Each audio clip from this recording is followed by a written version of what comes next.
ಶಿವವಚನ ಕೇಳಿರಿ ಕೇಳಿರಿ ಗುರುವಚನ ಕೇಳಿರಿ ಕೇಳಿರಿ ಶಿವವಚನ ಕೇಳಿರಿ ಕೇಳಿರಿ ಗುರುವಚನ ಪುರಾತರ ವಚನಾನುಭವ ಕೇಳಿ ಬದುಕಿರಯ್ಯ ಕೇಳಿದ ಸದ್ಭಕ್ತರೆಲ್ಲರೂ ಕೃಪಾಕರಪ್ಪರು ತನು ಕರಗಿ ಮನ ಕೊರಗಿ ಭಾವ ಬೆಚ್ಚದು ತನು ಕರಗಿ ಮನ ಕೊರಗಿ ಭಾವ ಬೆಚ್ಚದು ಅಹಂಕಾರ ಬಳಿದು ಶರಣರ ಅನುಭಾವವ ಕೇಳಿದಡೆ ಅಹಂಕಾರ ಬಳಿದು ಶರಣರ ಅನುಭಾವವ ಕೇಳಿದಡೆ ಅದೇ ಮುಕ್ತಿ ನೋಡಿರಿ ಅದೇ ಮುಕ್ತಿ ನೋಡಿರಿ ಅದೇ ಮುಕ್ತಿ ನೋಡಿರಿ ಅದೇ ಮುಕ್ತಿ ನೋಡಿರಿ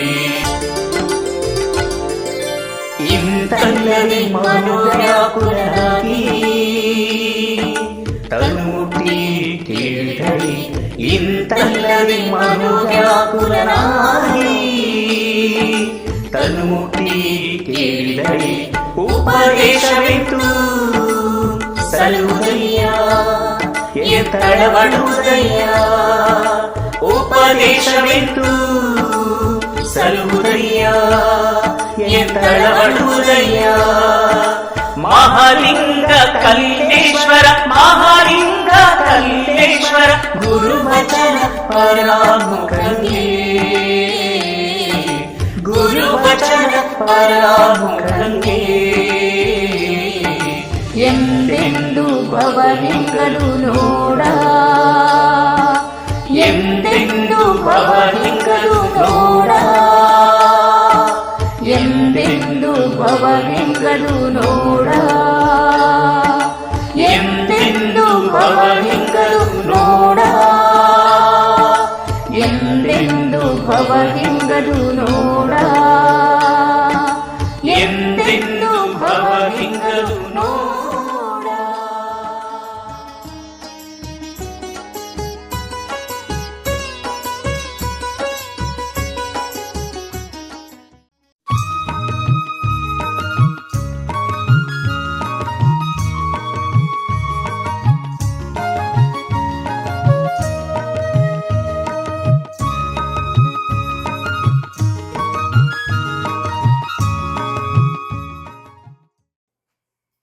ಆವ ಕಾಯಕವಾದಳು ಸ್ವಕಾಯಕವ ಮಾಡಿ ಗುರುಲಿಂಗ ಜಂಗಮದ ಮುಂದಿಟ್ಟು ಒಕ್ಕುದ ಹಾರೈಸಿ ಮಿಕ್ಕುದ ಕೈಕೊಂಡು ವ್ಯಾಧಿ ಬಂದಡೆ ನರಳು ಬೇನೆ ಬಂದಡೆ ವರಳು ಜೀವ ಹೋದಡೆ ಸಾಯಿ ಇದಕ್ಕ ದೇವರ ಅಂಗೇಕೆ ಬಾಪುಲದ್ದೆಯ ಸೋಮ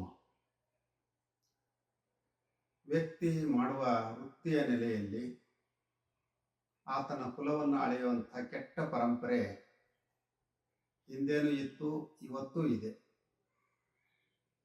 ಒಬ್ಬ ಚಪ್ಪಲಿ ಹೊಲಿಯುವಂಥ ಚರ್ಮದ ಕಾರ್ಯ ಮಾಡಿದರೆ ಆತನನ್ನು ಚಮ್ಮಾರ ಅಂತ ಕೀಳಾಗಿ ಕಾಣ್ತಾರೆ. ವೃತ್ತಿಯ ಆಧಾರದಿಂದಲೇ ವ್ಯಕ್ತಿಯ ಜಾತಿಯನ್ನು ಗುರುತಿಸ್ತಾ ಬಂದಿದ್ದನ್ನು ಬಸವಾದಿ ಶಿವಶರಣರು ಒಪ್ಪಲಿಲ್ಲ.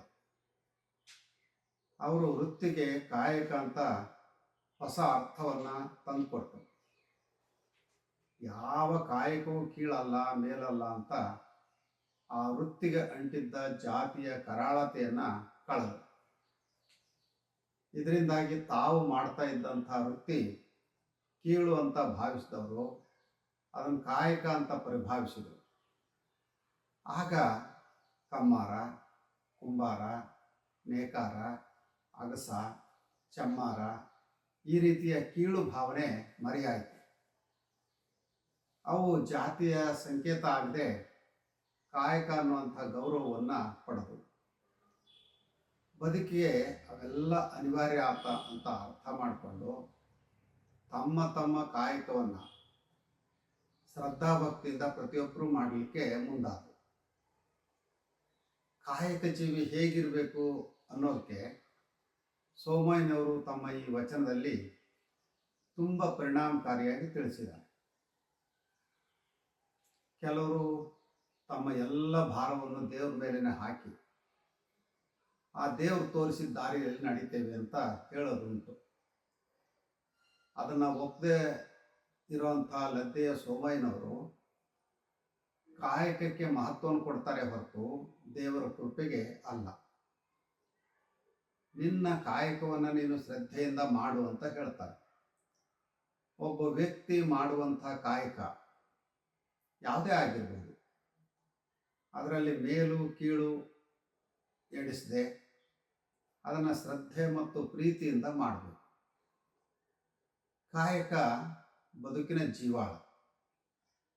ಒಬ್ಬ ಬದುಕಬೇಕು ಅಂತಂದರೆ ಬದುಕನ್ನು ಮಾಡಲೇಬೇಕು. ಈ ಲೋಕಕ್ಕೆ ಬಂದಂತಹ ಪ್ರತಿಯೊಬ್ಬರೂ ತಮಗೆ ಇಷ್ಟವಾದಂಥ ಕಾಯಕವನ್ನು ತನು ಮನ ಭಾವ ಒಂದಾಗಿ ಮಾಡಬೇಕು. ಅದರಲ್ಲಿ ಮತ್ತೆ ಮೇಲು ಕೀಳು ಶ್ರೇಷ್ಠ ಕನಿಷ್ಠ ಅಂತ ನೋಡಬಾರ್ದು. ತಾನು ಮಾಡುವಂಥ ಕಾಯಕವನ್ನು ಗುರು ಲಿಂಗ ಜಂಗಮ ಮೆಚ್ಚಿದರೆ ಸಾಕು ಅನ್ನುವಂಥ ಭಾವ ಇರಬೇಕು. ಅಂದರೆ ಇದನ್ನು ಮಾಡ್ತಾ ಇರುವಂಥ ನಾನು ಅನ್ನುವಂಥ ಅಹಂಭಾವ ಅವನಲ್ಲಿ ಇರಬಾರ್ದು. ಹಾಗೆ ಆಗಬೇಕು ಅಂದರೆ ಗುರು ಲಿಂಗ ಜಂಗಮದ ಸತ್ಫಲ ಏನು ಅಂತ ಅರ್ಥ ಮಾಡಿಕೊಳ್ಬೇಕು. ತಮ್ಮ ಕಾಯಕದಿಂದ ಬಂದಂಥ ಆದಾಯವನ್ನು ಹಿತಮಿತವಾಗಿ ಬಳಸಿ ಉಳಿದದ್ದನ್ನು ದಾಸೋಹ ರೂಪದಲ್ಲಿ ಸಮಾಜಕ್ಕೆ ನೀಡಬೇಕು. ಶರಣರ ಕಾಯಕಕ್ಕೆ ಗೌರವ ಬರುವಂಥದ್ದು ಸಂಗ್ರಹ ಪ್ರವೃತ್ತಿಯಿಂದ ಅಲ್ಲ, ಬದಲಾಗಿ ಕಾಯಕದಿಂದ ಬಂದ ಆದಾಯ ತನ್ನೊಬ್ಬನದೇ ಅಂತ ಸ್ವಾರ್ಥಿಯಾಗಿ ಎಲ್ಲವನ್ನೂ ಬಳಸದೆ ಅಥವಾ ಸಂಗ್ರಹ ಮಾಡಿಡದೆ ಸಮಾಜಕ್ಕೆ ನೀಡಿದಾಗ ಅದು ಶ್ರೇಷ್ಠ ಅನಿಸುತ್ತೆ. ಅದೇ ದಾಸೋಹ. ಕಾಯಕ ಜೀವಿ ದೇವರೇ ನನಗೆ ಅದನ್ನು ಕೊಡು ಇದನ್ನು ಕೊಡು ಅಂತ ಬೇಡುವಂಥ ಪ್ರಸಂಗ ಬರೋದಿಲ್ಲ. ಕೆಲವರು ನಾನು ಶ್ರದ್ಧೆಯಿಂದ ಕಾಯಕ ಮಾಡಿ ಬದುಕ್ತಾ ಇದ್ದೇನೆ, ಆದರೂ ನನಗೆ ಈ ಸಂಕಷ್ಟಗಳು ಯಾಕೆ ತಪ್ಪಿಲ್ಲ ಅಂತ ಹೇಳಿ ದೇವ್ರ ಮೊರೆ ಹೋಗ್ತಾರೆ. ಅಂಥವರಿಗೆ ಮನೋಬಲ ಮೂಡಿಸಿ ಧೈರ್ಯ ತುಂಬುವಂಥ ಕಾರ್ಯವನ್ನು ಲದ್ದೆಯ ಸೋಮಯ್ಯನವರು ತಮ್ಮ ಈ ವಚನದ ಮೂಲಕ ಮಾಡಿದ್ದಾರೆ. ಮನುಷ್ಯರಿಗೆ ವಿವಿಧ ಕಾಯಿಲೆಗಳು ಬರುವಂಥದ್ದು ಸಹಜ. ನಾನು ದೈವಭಕ್ತ, ಕಾಯಕಶೀಲ, ನನ್ನಂಥವ್ರಿಗೆ ಇಂಥ ಕಾಯಿಲೆ ಬರಬೇಕಾ ಅಂತ ಕೆಲವರು ಮನೋಬಲವನ್ನು ಕುಗ್ಗಿಸ್ಕೊಳ್ತಾರೆ. ಹಾಗೆ ಕುಗ್ಗಿಸ್ಕೊಳ್ಬೇಕಾಗಿಲ್ಲ. ಅದಕ್ಕಾಗಿ ಇಲ್ಲಿ ವಚನಕಾರ ಹೇಳುವಂಥದ್ದು, ವ್ಯಾಧಿ ಬಂದರೆ ನರಳು, ಒಂದು ವೇಳೆ ವಾಸಿಯಾಗದ ಕಾಯಿಲೆಗಳು ಬರುವಂಥದ್ದು ಸಹಜಪ. ಅವು ಸಾತ್ವಿಕರಿಗೆ, ಸಜ್ಜನರಿಗೆ, ಶರಣರಿಗೆ ಬರಬಾರ್ದು ಅಂತ ಏನಿಲ್ಲ.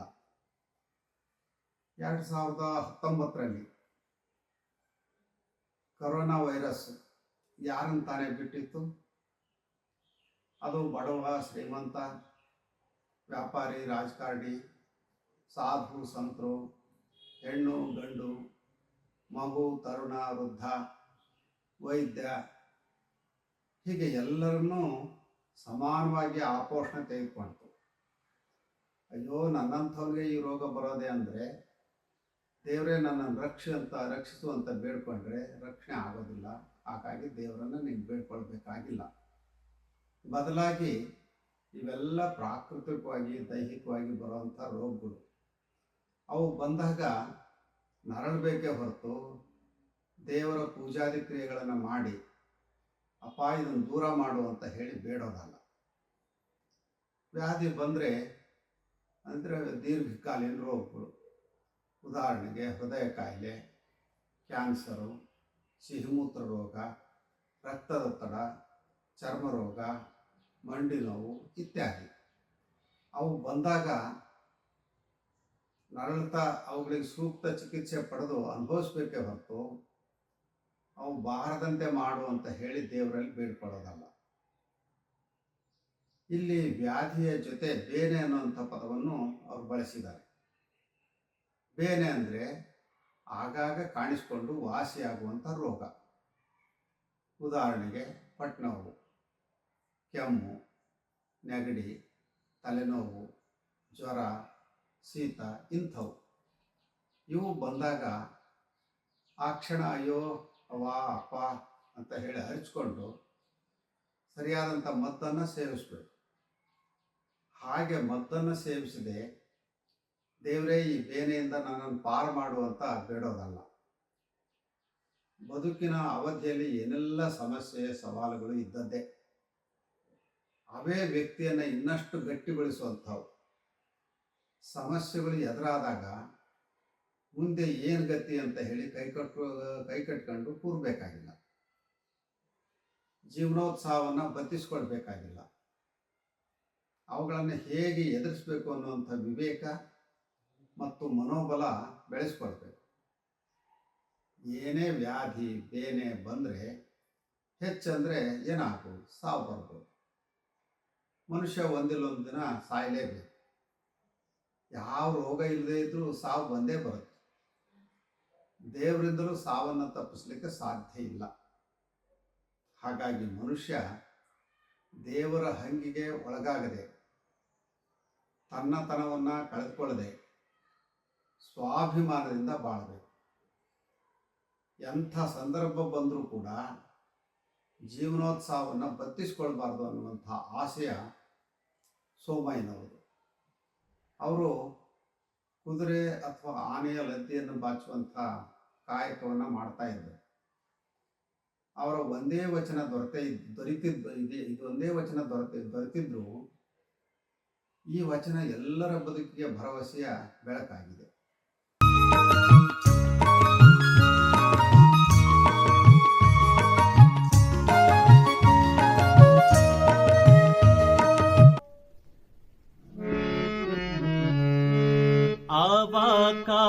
ಕಾಯಕವಾದಳು ಸ್ವಕಾಯಕವ ಮಾಡಿ ಗುರುಲಿಂಗ ಜಂಗಮದ ಮುಂದಿಟ್ಟು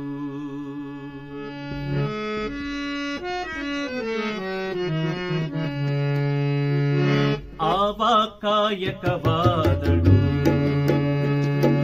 ಸ್ವಕಾಯಕವ ಮಾಡಿ ಆವ ಕಾಯಕವಾದಳು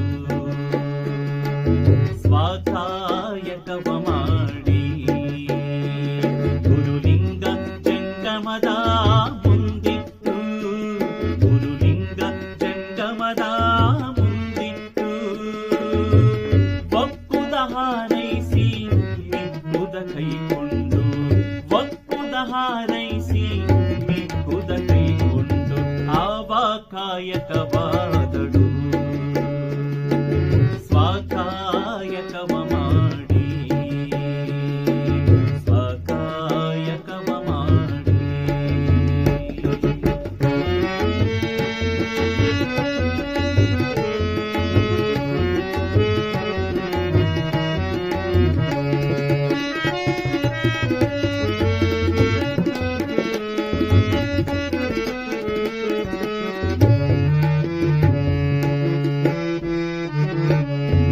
ವ್ಯಾಧಿ ಬಂದಡೆ ನರಳು ಬೇನೆ ಬಂದಡೆ ಮೊದಲು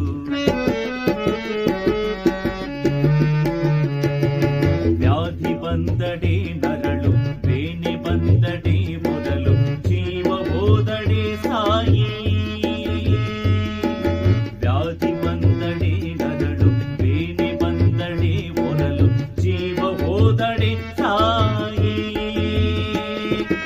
ಇದಕ ದೇವರ ಹಂಗೆ ಬಾಪುಲದ್ದೆಯ ಸೋಮ ಇದಕ ದೇವರ ಹಂಗೆ ಬಾಪುಲದ್ದೆಯ ಸೋಮ ಬಾಪುಲದ್ದೆಯ ಸೋಮ ಬಾಪುಲದ್ದೆಯ ಸೋಮ ಆವ ಕಾಯಕವಾದಳು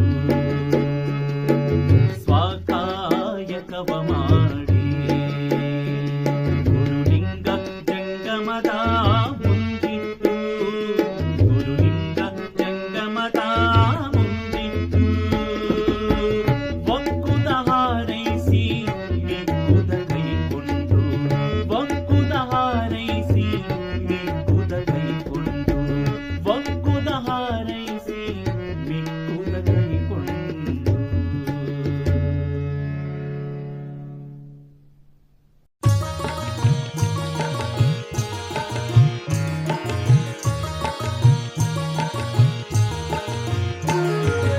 ಕೇಳ ಬನ್ನಿ ವಚನ ಸಂದೇಶ. ಕೇಳ ಬನ್ನಿ ವಚನ ಸಂದೇಶ. ಬಸವಾದಿ ಶರಣರ ಜೀವನ ಸಂದೇಶ. ಬಸವಾದಿ ಶರಣರ ಜೀವನ ಸಂದೇಶ. ನಮ್ಮೆಲ್ಲರ ಬದುಕಿಗೆ ಬೆಳಕ ನೀವ ಸಂದೇಶ. ನಮ್ಮೆಲ್ಲರ ಬದುಕಿಗೆ ಬೆಳಕ ನೀವ ಸಂದೇಶ. ಅನುಭಾವಿಗಳ ಅನುಭಾವದ ಸಂದೇಶ. ಅನುಭಾವಿಗಳ ಅನುಭಾವದ ಸಂದೇಶ. ಅನುಭಾವಿಗಳ ಅನುಭಾವದ ಸಂದೇಶ. ಅನುಭಾವಿಗಳ ಅನುಭಾವದ ಸಂದೇಶ.